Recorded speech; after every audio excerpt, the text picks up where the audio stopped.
Well, Andrew, I think I'm going to start. If you would wish me to start now. Correct. This yes. is Nasima. Yeah. Okay. Hi. Good evening, everyone. My name is Nasima Kadashi, and I'm the Business Development Executive for the Chartered Institute of Management Accountants, CIMA. So I basically am just doing the opening just to thank you all on the behalf of all CIMA team and Ultimate Access to joining us today for this online session. I believe it's a great topic, which is project management for accountants. I hope you to enjoy the session.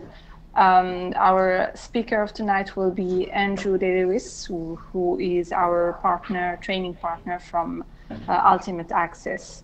Well, if you have any questions or any requests, you can just, as Andrew mentioned, send us a message on the chat box, or you can just contact us directly via our email addresses, middleeast@cimaglobal.com. Well, I think that's all for me. Andrew, I will leave the floor for you, and I hope you will enjoy the session, and we'll speak to you soon. Thank you, Nasima, and good evening all again. It's great to have you guys here for this very interesting topic. And each one of you, I'm sure, would have come across project management at one time or the other in your career as an accountant or to be an accountant. Right, let's introduce myself. I'm Andrew Alves. I'm a principal lecturer with Ultimate Access, and I am I'm in corporate working as a professional as well, and do my CIMA lecturing, which is great opportunity to kind of give you, and if there are any CIMA students here, it gives you the opportunity to impart my knowledge in corporate world. And I'm a CIMA, I come from CIMA from ground up, no exemptions. So I have started from CIMA stage 1 upwards, and I've also got my CPA, got my MBA specializing in finance with University of Manchester, and I've got my Chartered Institute of Marketing as well. I have worked in the area of IT for a long time, even though I'm an accountant by trade. So that shows the diversity an accountant can get into by, as a CIMA graduate or CIMA member, you can go into different parts, different functions of a business. Right. Now let's get to our topic for tonight, which is project management. And project management is a very interesting topic, as well as it can be quite a daunting thing for multiple reasons in businesses. And the daunting aspect of it comes to play due to many reasons, and that may not be technical reasons at times. We see these things happening predominantly due to stakeholders and the business pressures.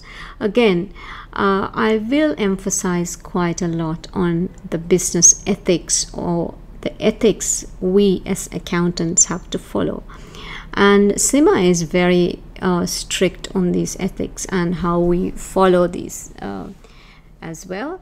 And there is a pretty clear path as to what we should do if you're not sure whether something is ethical or not. When we go through the slides, you will see how we come to different scenarios and how ethics play a role.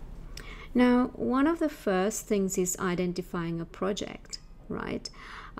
Well, does it link to our strategic imperatives of the business? Or does it is it someone wants a particular manager in the company or a senior stakeholder in the company he or she decides this is something that we have to be, this is one of my pet projects, pet subjects, this is what I want to be doing. So this is a very emotive area, I should say, because in order for us to avoid this, we need to have some kind of a strategy as to say, how do we take the emotions out of it and look at things very clearly, right? Now, as an accountant and as a very senior person in your organization, something that you can recommend is to have a board to evaluate the projects and whether they should go through or whether they should be terminated, right? So we won't even consider a feasibility. So a pre-feasibility, we should run through a project evaluation board. Now, a project evaluation board could comprise of people, of very senior stakeholders of the organization from different parts of the business, right? And this plays a very big role. An example I could say is one time when a company that I was working in, we had Accenture come in to evaluate. This was simply evaluating the IT project. This was a very big company in oil and gas. And suddenly the Accenture team, realized, well, we are doing so many projects that are duplicate. One business area, let's say the retail, is doing projects that's similar to upstream, right? And this was... but people in upstream really did not know this. So there were so many projects that were work in progress, right? But when you evaluate the whole life cycle of the projects and the going into basically the go live of the projects, we realized everything was coming together at one time. Many projects were going live at one time, and this was not something that the organization could take on, right? I would ask people to mute the mics, please, if you don't mind. Thank you. And so this is a big issue when it comes to projects. So one of the key things that you need to understand from this slide is you need to evaluate projects of an organization in a more holistic sense and not individually, right? That way you are looking at evaluating the projects, you're looking at funding the projects, at what time these projects are going live, the risks of the projects as well, right? Basically, we're trying to figure out, well, can the organization absorb this kind of change? Can the organization fund this number of projects? Does the project link to the strategic imperatives of the organization? And if they don't, well, maybe it is a good time for the project sponsors to come in and then justify the reasoning behind it. And this should be an activity that should be carried out in a very robust manner and on a regular basis, because this will basically bring out the reasoning, the return on investment of projects. And also there would be the return on investment may not always be financial. It may also be non-financial factors that you may need to consider, Right, now let's go into the next slide. And this is a pretty pictures, I should say, of multiple projects of the world, from Dubai to Sydney. My favorite buildings, favorite bridges, right? This tells a story, and a story of, well, many things. Now, if I look at the Opera House, the Sydney Opera House, it went totally out of budget. It didn't stick to the budget, way over budget, and it was something where the architect, before he completed the project, he walked out because he was quite angry that he was not getting the funds that he wanted, right, to complete it. And the bridge, the Harbour Bridge, another iconic project. And many of these projects are, as you can see, there are certain characteristics, whether it's a bridge, whether it's a building, whether it's an IT project, right? You will see quite a few characteristics which are the same. Let us see what these characteristics are. You need to initiate, you need to plan, execute, monitor, control. Very important. And so, as I was saying, this is something, a project will create something very unique.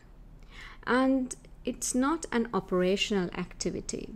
1 second, please.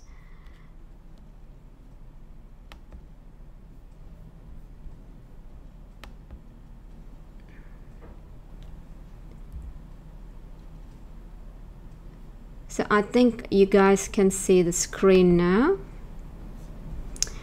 Right. So it is not an operational activity. What is an operational activity? That's something that goes on every day, right? And this kind of a project, it is not every day that you create an opera house, right? It's not every day or every few years that you create a Burj Al Arab building, right? These are very, very unique projects, and they have a definite start date and an end date.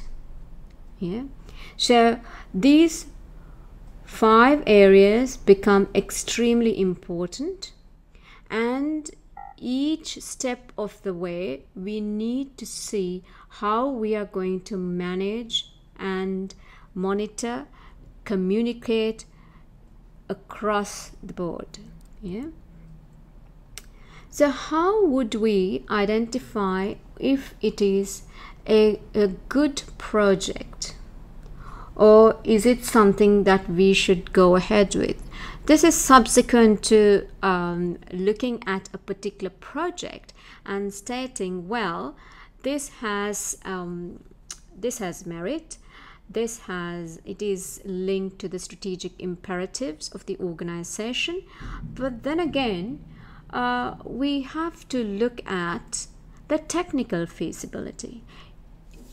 Do we have the people, right? Do we have the knowledge? Do we have the equipment to carry out this project, right? So that is something that we need to basically understand. Excuse me, if you can mute the mic, please. So we said we need the technical feasibility, social, environmental concerns we need to think about, as well as financial and ethical.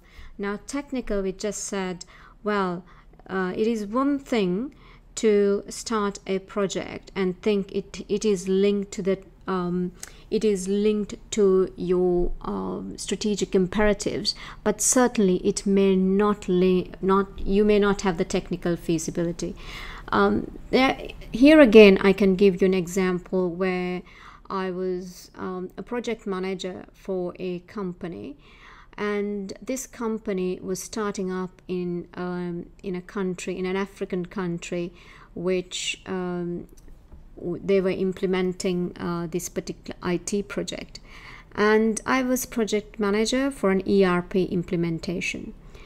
A lot of people, including myself, advised the stakeholders, the key stakeholders, the project sponsors, that they should not be going ahead with it because the resources, the people there were not technically, they didn't have the knowledge, right? So there was a big gap. However, they decided to go ahead with it since they were financially fine, so they decided to go ahead with it.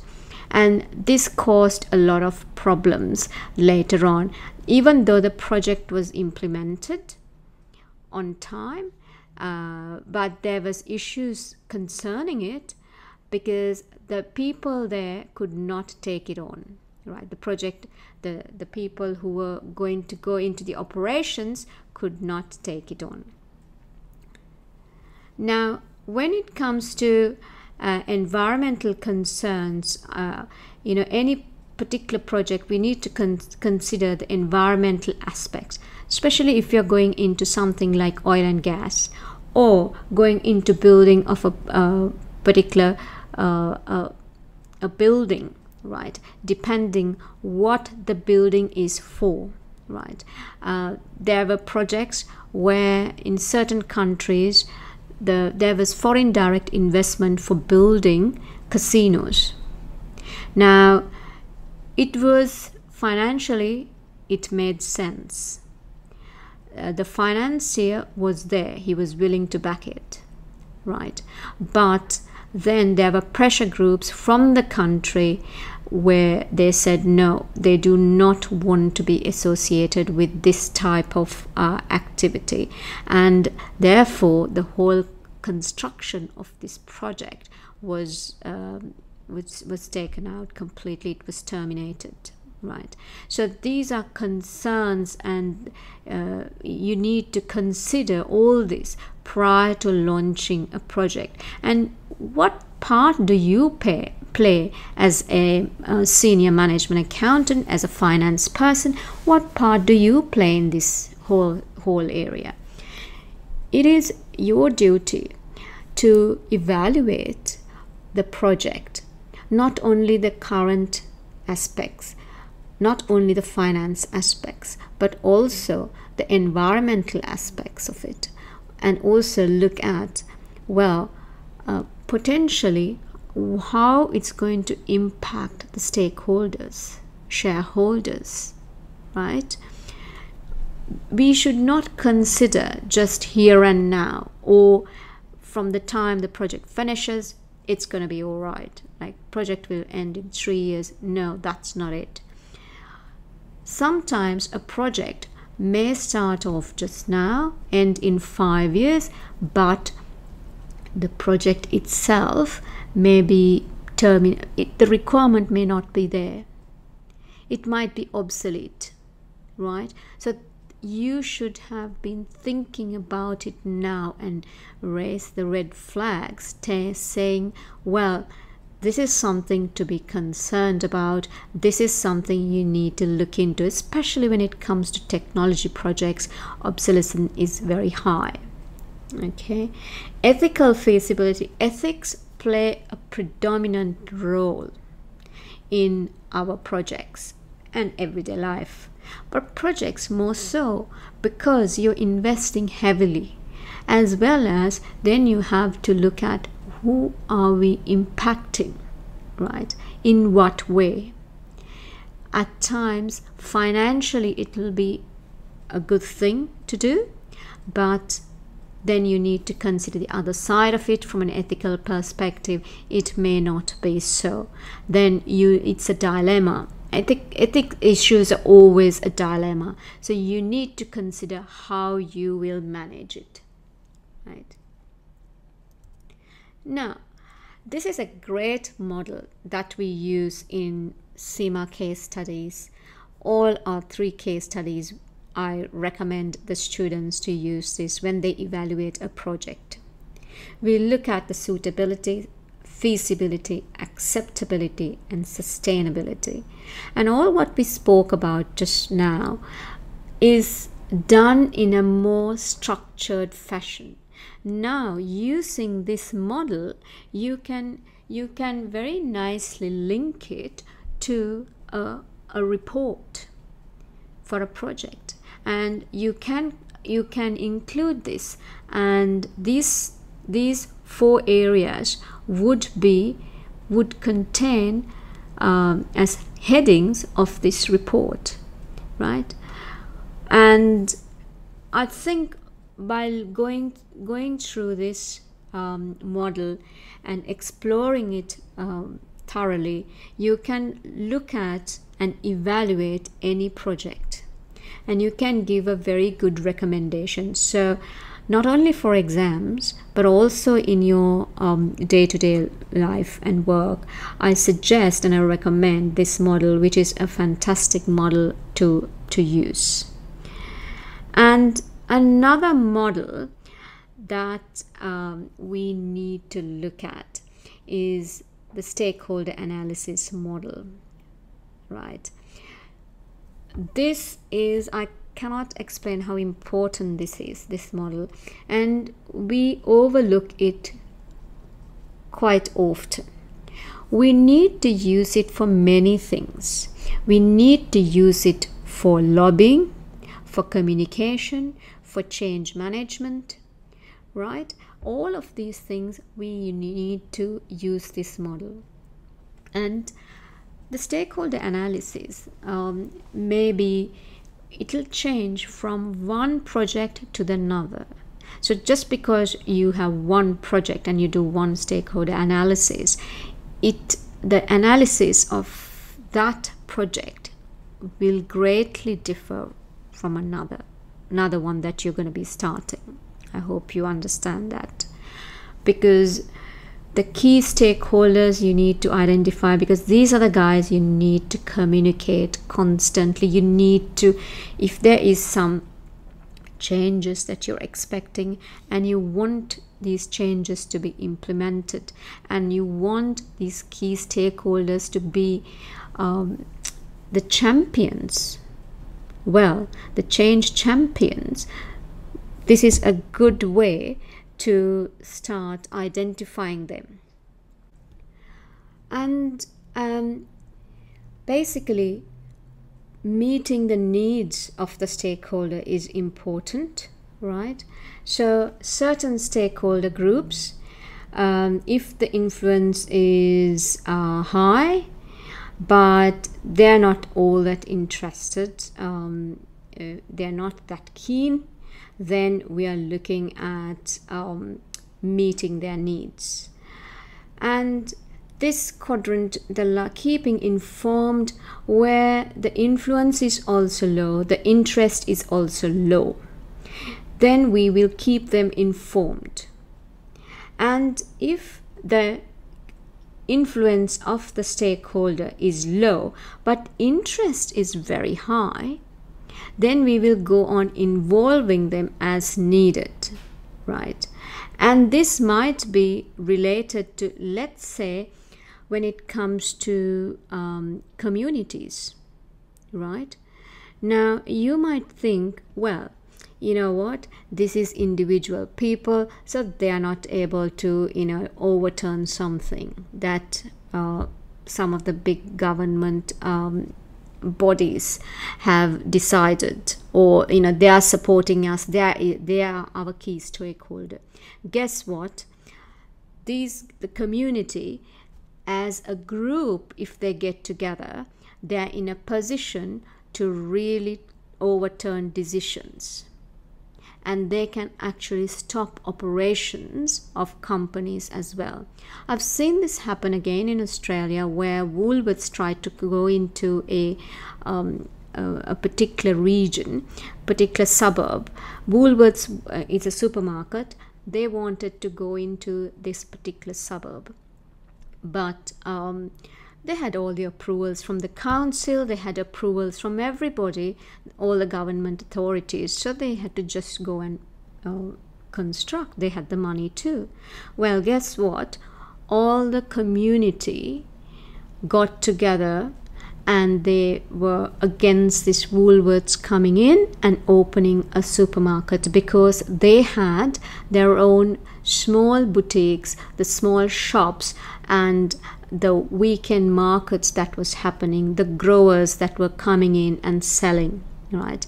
So what the community said was, by bringing in one of these big supermarket chains, we're going to kill off all these small businesses, which is true, in fact, right? It is a true thing. You will kill off all this small businesses.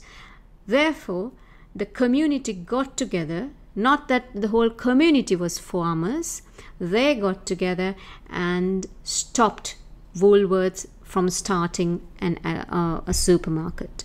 So you can see how strong the certain stakeholder groups can be. So you got to be careful when you analyze the stakeholder groups. You got to see them as individuals, as well as think of, well, what if all of these guys come together?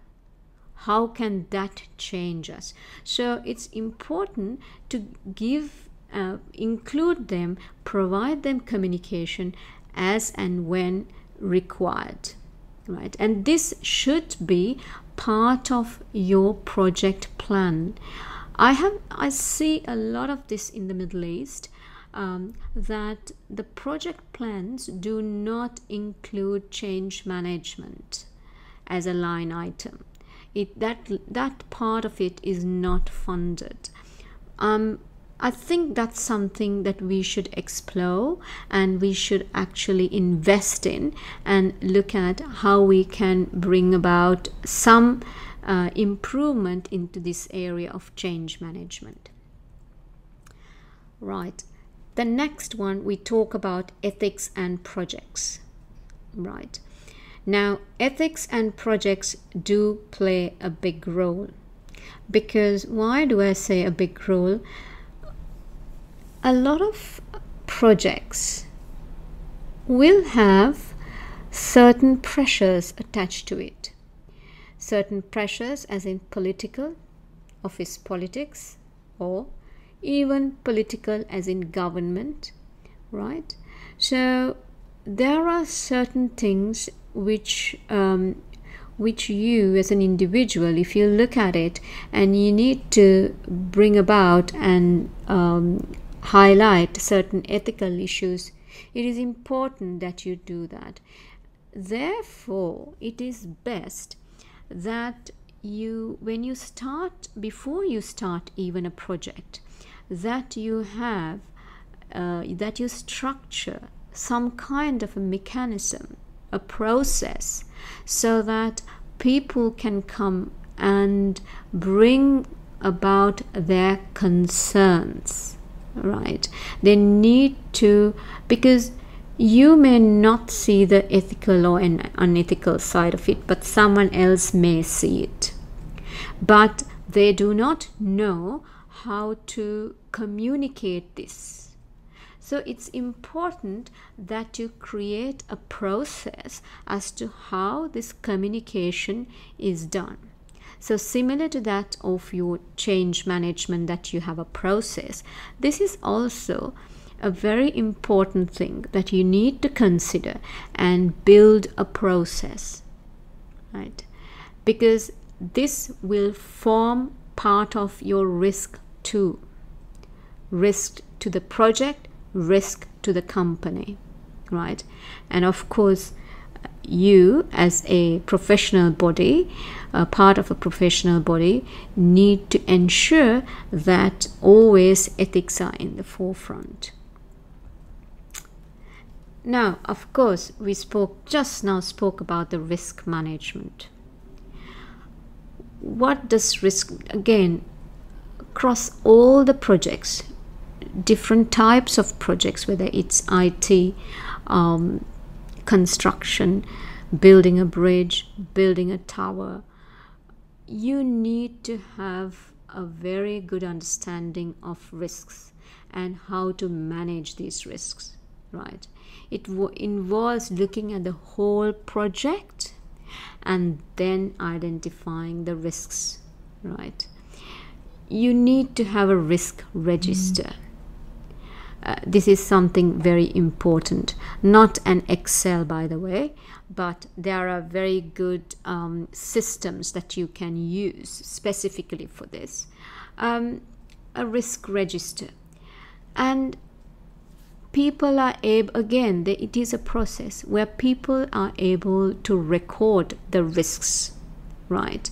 Each stage of your project, you may first identify certain risks, but then people in the project who are involved in the project will see other risks as well, right? So they should be in a position to record these risks, and then you will assess these risks and see what is the probability of this, right? Is it then you will look at, of course, another model called the TARA model, which is not there, which I've not included here, but if anyone is interested, put your email down. I will send the models which is here, as well as some models that are important, not included here because of lack of time. So basically, depending on the probability, you will find a risk mitigation strategy, right? And then, of course, on an ongoing basis, at the control group meetings, at the steering group meetings, you need to have the project risks as a topic, because that will be tabled, and then maybe you need within the control group some decisions, some options, which you will take to the next level, which is the steering board, to get their guidance, right? So again, we have a very structured methodology in how to manage risks, as well as first identifying the risks, right? Again, as I mentioned, it is important to have the process in place. Like your ethics, you need to have a process bedded down first so that people can communicate. Now, as you can see, both the ethics, risk management, these are things that individuals have to initiate and go about doing it, right? So it's an important thing that you have the appropriate culture for this in the organization, for people to feel free to talk about these things, to record these things as well. Now, this is a story I like to talk about, and it is the rise and fall of the Titanic. And I think most of you have heard about it, seen the movie many a times. If not all, you would have heard the song number of times. So this is quite an interesting story, because this is let us go through what really happened. Now, this project was a landmark project, and you can see the business case was, they were going to build this massive ship, an unsinkable ship with a lot of luxury. They emphasized on luxury, and they were going to give a fantastic customer experience, right? And however, they were also very, very confident and overconfident, and they also had a lot of key people who were influencers in this project, right? And they were the ones who were putting a lot of pressure on this particular project, right? And the project manager didn't trust new methodologies. That was something that also caused this ship to its disaster, right? So a really remarkable engineering feat at that time. That is what it was meant to be, right? But something that went really bad. So the business economics, right? Well, who was the financier? It was JP Morgan. And funnily enough, he cancelled his trip the last minute, so he survived. There was a lot of pressure and a lot of economic pressure. If you just look at the crew, the type of crew that they recruited, you can see that. The testing was not done properly, right? The overconfidence, why were they overconfident? And why were they showing a very brave face? They were not telling the truth. The reason was there was a lot of economic pressure, and they wanted to show the world a very different picture, right?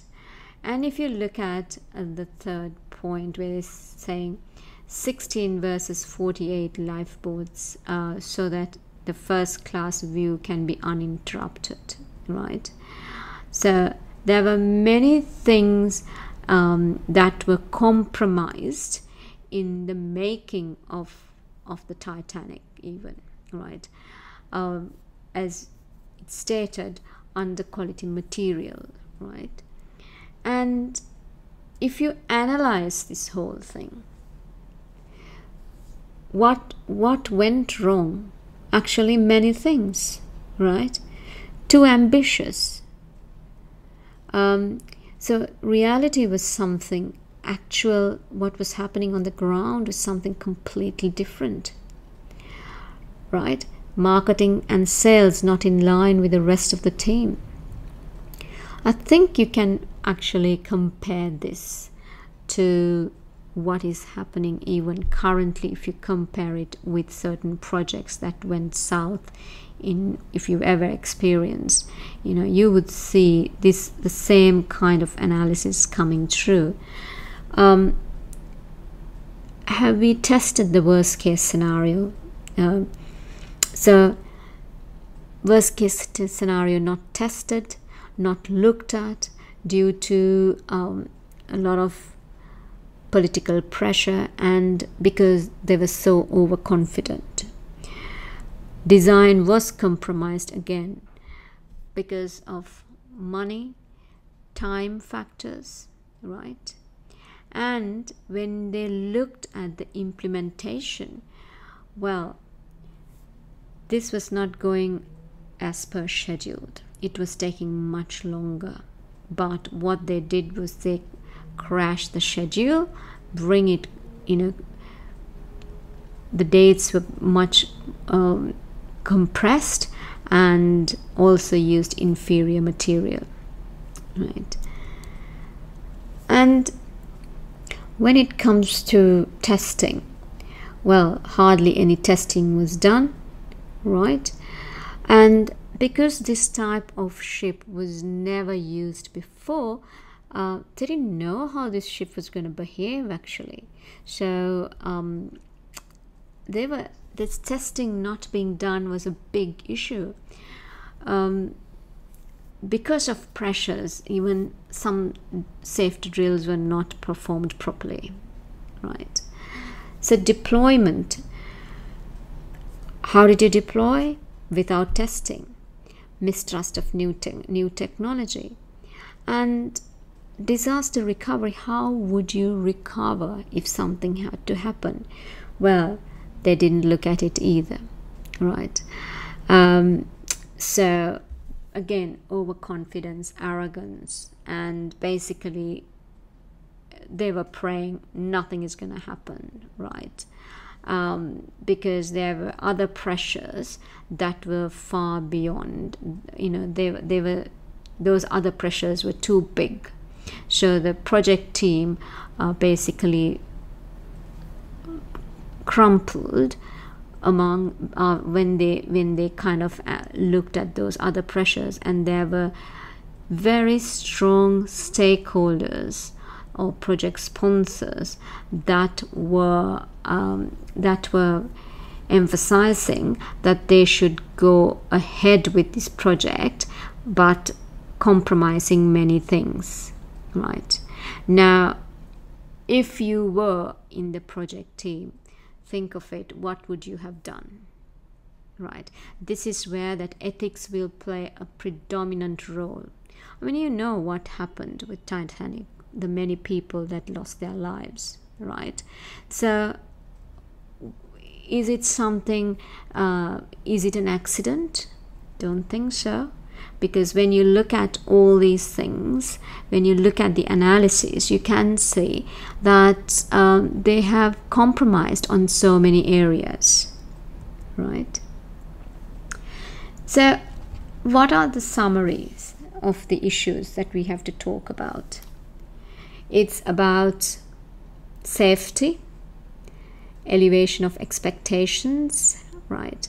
Of course, the pressure, political and business pressures, they were overriding everything else. Forgotten completely about disaster recovery, right? What are we going to do if something happens? And these lessons learned are really is applicable for any project even today, right? Project governance and manage people and teams, right? Should have had very good project governance from different parts of the business coming together, different stakeholders coming together, playing that role to create good governance, and ethics again playing a predominant role. Project communication, right? You need to have very good communication across the project. And manage scope, set the right expectations. If certain things are not possible, then it should, the project manager, the project director should come up and say, these are the reasons it's not possible. At no cost should there be safety compromise. Quality, were there any checkpoints? Manage the benefits. Again, over and over again, look at your benefit management as well, because if your project scope is increasing, that means the time and the cost is impacted. What about your benefits, right? And of course, managing the risks is one of the key things that you need to learn.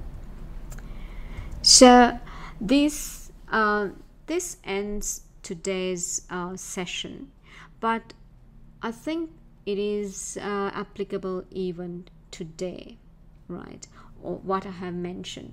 If I link it to an IT project, all of these will be applicable, right? Due to lack of time, I was not able to prepare a separate set for certain projects, certain type of projects. If anyone is again interested in how to run IT projects, that's something that I specialize in as well. I can send you more details about it. And not only the I just spoke to you here about managing certain high level managing a project, but then if we go into an IT project, you need to deep dive. And why am I talking about IT projects is because as accountants, as finance people, you will definitely come into contact with IT projects because of financial systems, right? Either as a project manager, either as a key stakeholder, either as a working group member, and because these projects are delivered to you. So it is important that you understand how to work with the project team and not stay away from the IT team.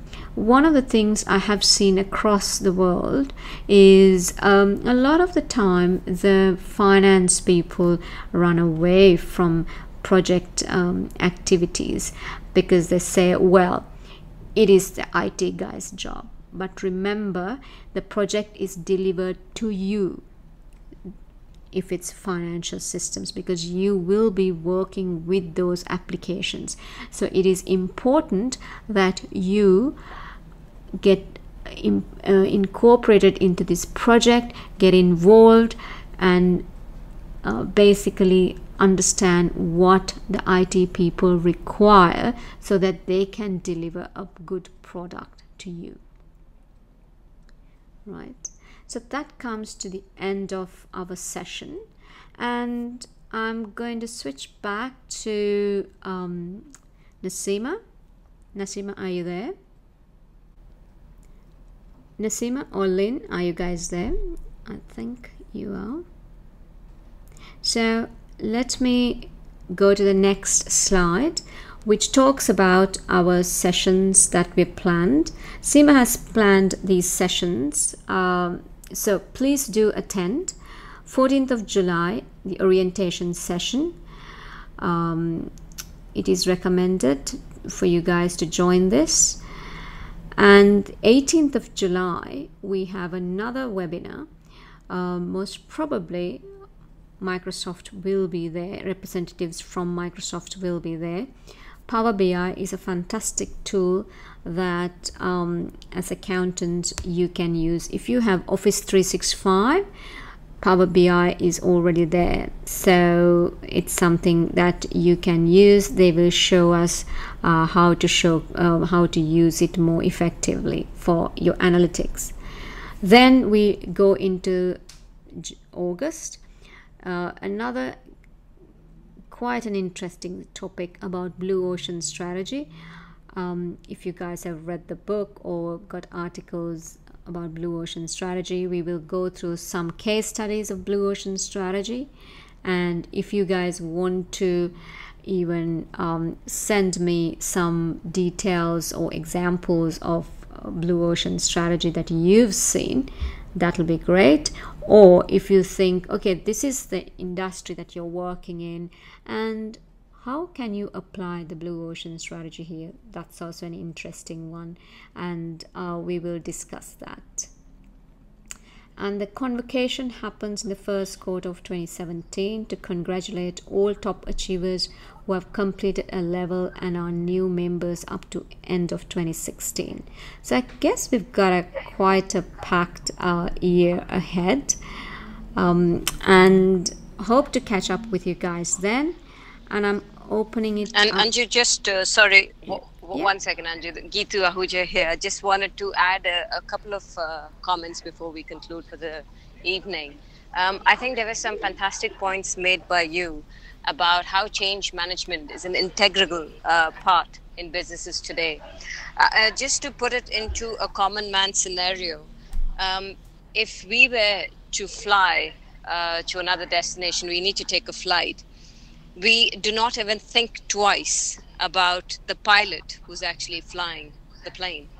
So if we have to actually understand a pilot's competencies is to understand each and every control. If anyone's seen the cockpit, it's got a good amount of functions out there. I'm not sure if it runs in hundreds, but they are contributing to internal and external factors.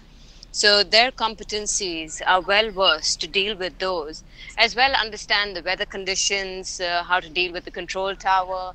So it's looking at the inside and the outside. And that's how I see management accountants playing the role in an organization. It's about understanding not working in silos, but how do you, in your roles, whether you're in IT, whether you're in finance, whether you're in operations, make that difference towards the whole organization. And when we talk about an organization, we talk about the commercial viability, which is just not financial. It's non-financial as well. I mean, our lifestyles are changing, our eating habits are changing. So are consumer habits and demands changing. Are you well versed of it? Sitting in finance, are you aware whether your product is still attractive to your consumer? Do you still have that loyalty? So, you know, I believe that with volatile times that we're going through now, there has never been, as our chief executive officer says, a better time to become a management accountant. Because if you have an effective management accountant and an organization knows how to capitalize on their competencies, I believe they could be your next superhero. So with that, Anju, thanks very much for the value add learnings today.